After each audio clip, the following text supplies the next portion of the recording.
A Bíblia Nossa de Cada Dia está começando agora e que bom ter você aqui de novo comigo. Nós vamos estar no Salmo de número 48 e se você está chegando por aqui agora, eu te convido a ouvir os outros estudos, a meditar nos outros salmos, como nós temos feito até agora, e que você possa embarcar nessa jornada de nós meditarmos todos os dias na palavra do Senhor.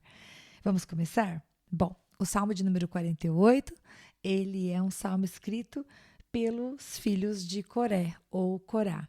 E nós vamos ver que, eu vou ler para vocês a nova versão internacional, mas se você está acompanhando pela revista atualizada, você vai ver que na revista atualizada aparece a cidade de Deus. E esse salmo é exatamente isso. Ele vai falar para nós a respeito de Jerusalém. E ao mesmo tempo que parece que o assunto do salmo é falar sobre a cidade do grande Deus, na verdade nós vemos que os salmistas eles vão falar que a figura mais importante, na verdade, é o Senhor Deus, é o Senhor dos Exércitos, como é falado no versículo de número 8. Porque, de fato, a cidade, por mais louvável que seja, por ser a cidade do grande Deus, ela não subsiste sem o Deus Todo-Poderoso que a guarda. Assim como nós, eu e você, nós podemos ser dotados de várias características boas, de várias qualidades, mas o Senhor nosso Deus é aquele que tem nos mantido em pé, é aquele que tem nos ajudado a nos manter firmes em meio às tempestades, em meio às lutas do dia a dia e diante dos desafios que se colocam contra nós. Então vamos começar? Salmo 48, verso 1 diz assim: Grande é o Senhor e digno de todo louvor na cidade do nosso Deus. Então, o versículo número 1 já começa colocando a coisa certa no lugar certo, né? Quem é Deus? Ele é o grande Senhor. E como o Senhor é aquele que governa, é aquele que comanda, é aquele que dá as direções. Quando nós dizemos que o nosso Deus ele é o Senhor, nós estamos, em outras palavras, dizendo toda a autoridade de decisão, todo o poder, todo o domínio está nas mãos dele e não nas nossas mãos. Então, grande é o Senhor e digno de todo louvor na cidade do nosso Deus. Verso 2. Seu santo monte, belo e majestoso, é a alegria de toda a terra. Como as alturas do Zafon é o monte Sião, a cidade do grande rei. Nas suas cidadelas, Deus se revela como sua proteção.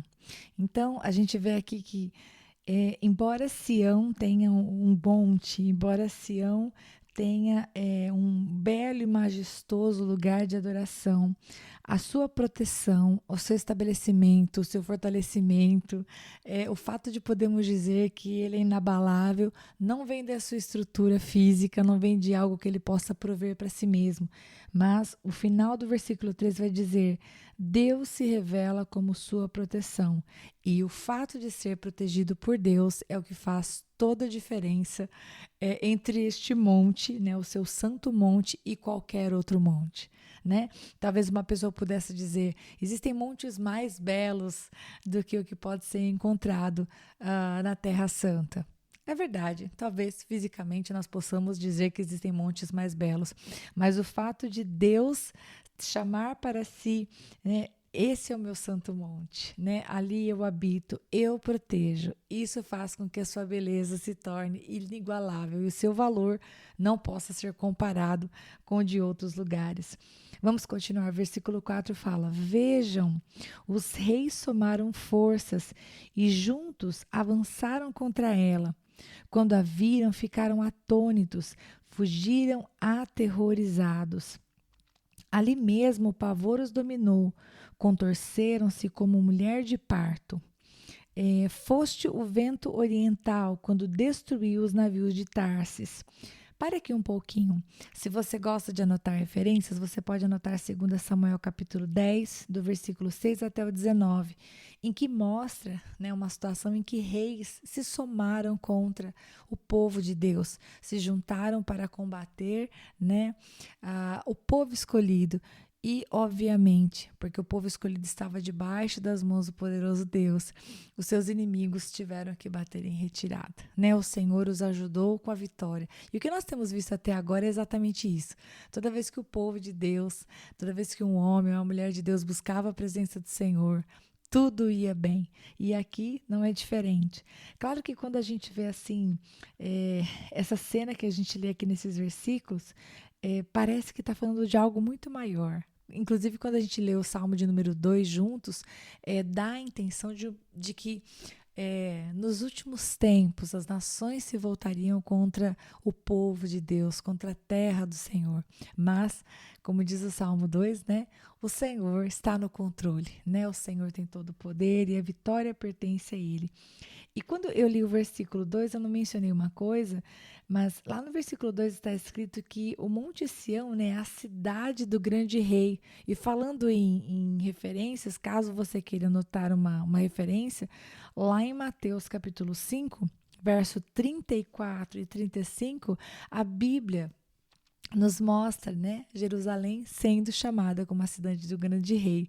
Diz assim: mas eu digo, não jurem de forma alguma, nem pelos céus, porque é o trono de Deus, nem pela terra, porque é o estrado dos seus pés, nem por Jerusalém, porque é a cidade do grande rei. Ok? Eu não mencionei essa referência aquela hora, mas eu quero mencionar agora. De repente você está aí ouvindo esse podcast, está fazendo um serviço, correndo, caminhando, passando roupa, mas de repente você está sentado anotando, então anote essa referência. E vamos continuar a leitura. Versículo de número 8.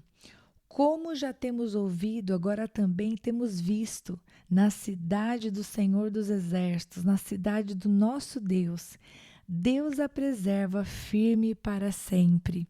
Aqui, a expressão Senhor dos Exércitos, nós vimos ela no Salmo de número 46, lá no verso 7. E eu já expliquei para você que essa expressão de chamar Deus do Senhor dos Exércitos tem o significado de dizer que Ele é aquele que comanda os exércitos angelicais do céu. Ou seja, Deus ele não é apenas Senhor da terra, né? De tudo aquilo que nós podemos ver, mas também daquilo que nós não podemos ver, né? Os exércitos angelicais estão a serviço do nosso Deus. E aqui, quando o salmista ele começa a escrever, como já temos ouvido, agora também temos visto, fala do testificar, fala de você poder dizer com certeza a respeito de algo. E qual é este algo? Deus preserva a cidade firme para sempre. E queridos, quem é aquele que pode fazer algo ser para sempre na nossa vida? Pense um pouco. Quantas vezes aquilo que a gente mais protege escorre pelos vãos dos nossos dedos, não é verdade? A gente às vezes pensa na nossa pequenez, que nós somos capazes de preservar para sempre algo, mas a verdade é que nós não podemos nunca dizer: com certeza eu vou fazer algo, porque se Deus não quiser, aquilo não vai acontecer. Então Deus ele precisa ser na nossa vida o preservador de todas as coisas, o protetor.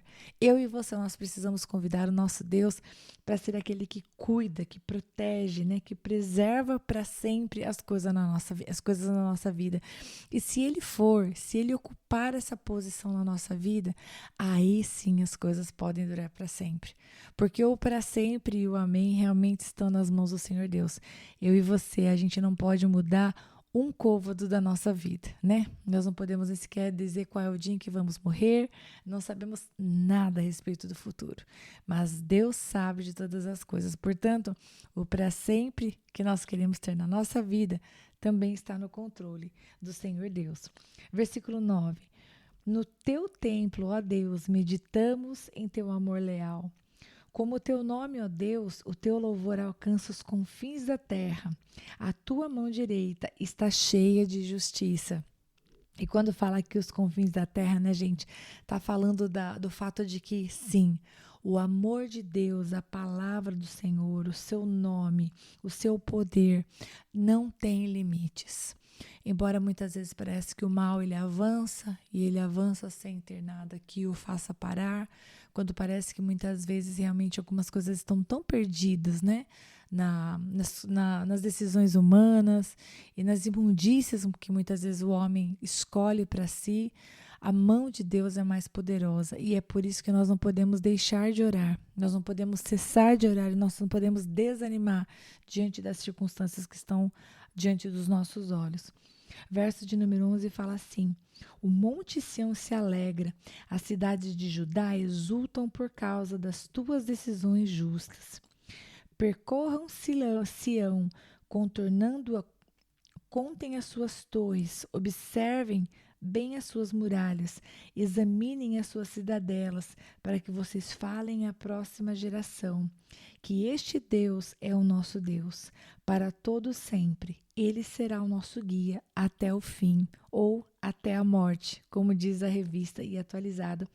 E quando estava aqui falando no verso 12 a respeito de percorrer Sião, contornar as suas torres, se você quiser uma referência disso, lá em Neemias capítulo 12, quando eles estavam fazendo a dedicação do muro de Jerusalém, o que eles fizeram foi exatamente isso: dar uma volta na muralha, dar uma volta nos muros. No versículo 27, você vê que diz assim: por ocasião da dedicação do muro de Jerusalém, os levitas foram procurados e trazidos de onde moravam a Jerusalém para celebrar a dedicação alegremente, com cânticos, ações de graça, ao som de símbolos, harpas e liras.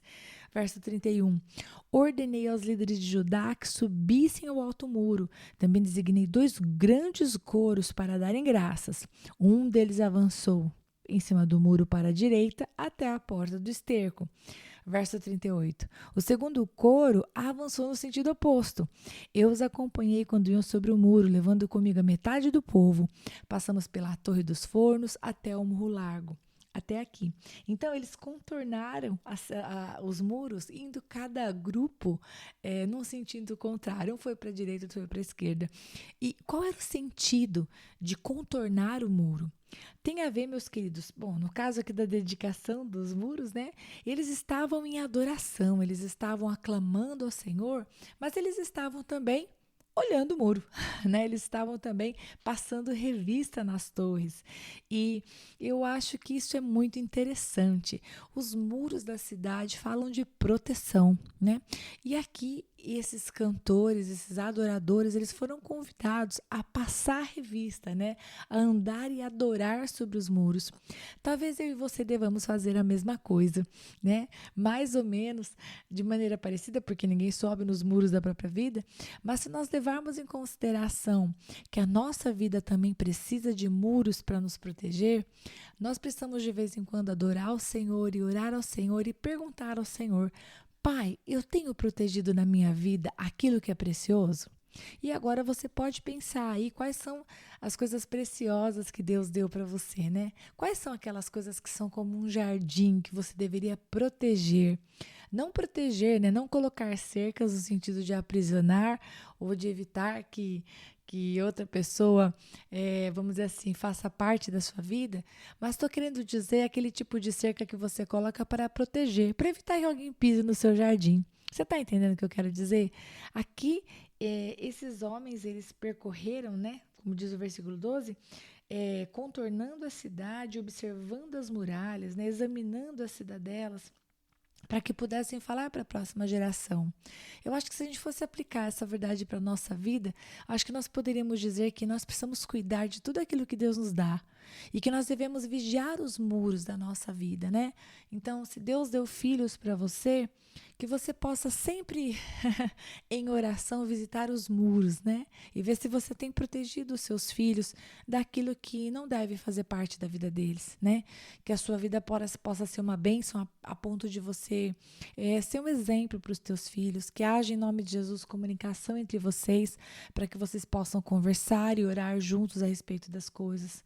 Se você já tem uma casa, tem um esposo, tem uma família, uma esposa, que você possa também, né, vigiar os muros, ver se você tem dado atenção suficiente para o seu cônjuge, ver se você tem dedicado um tempo de qualidade para estar com essa pessoa, ver se as suas palavras são palavras boas e que fazem com que o seu lar seja edificado, que outra pessoa se sinta amada na tua presença e que você possa, né, contar à próxima geração, como diz aqui no versículo 13, todas as coisas que Deus fez por você, porque você batia, vamos dizer assim, passava revista nas torres, né?